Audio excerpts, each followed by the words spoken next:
बबुआ जे रहिते तमाई माई कहिते इहे गो असरा ना पूरल हो।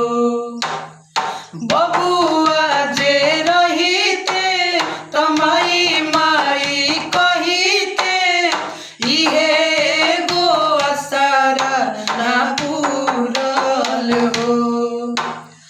दुनिया के छठी माई सब कुछ दिहलु हमारा ला कुछ ना जुरल हो।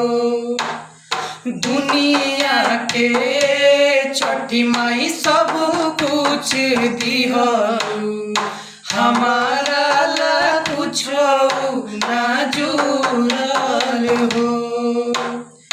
लेके जाई हो मध पदौरावा के करी पियरी गोहार।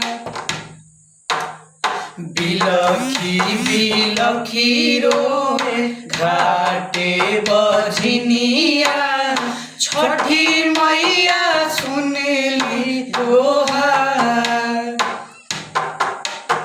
घाटे कोसी भरती आदित्य नाम धरती लागल असरवा के तुरल हो।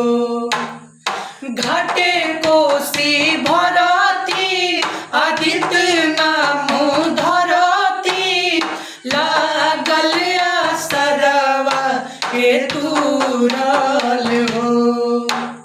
दुनिया के छठी माई सब कुछ दिहलु हमारा ला कुछ ना जुरल हो।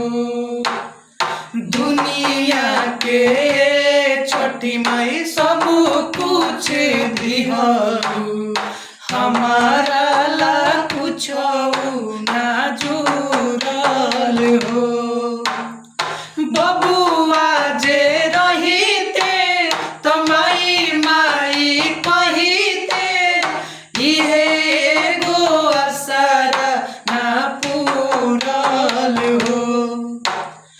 बबुआ जे रहिते तमाई माई कहिते इहे गो असरा ना पूरल हो। दुनिया के छठी माई सब कुछ दिहलु हमारा ला कुछ ना जुरल हो। दुनिया के छठी माई सब कुछ दिहलु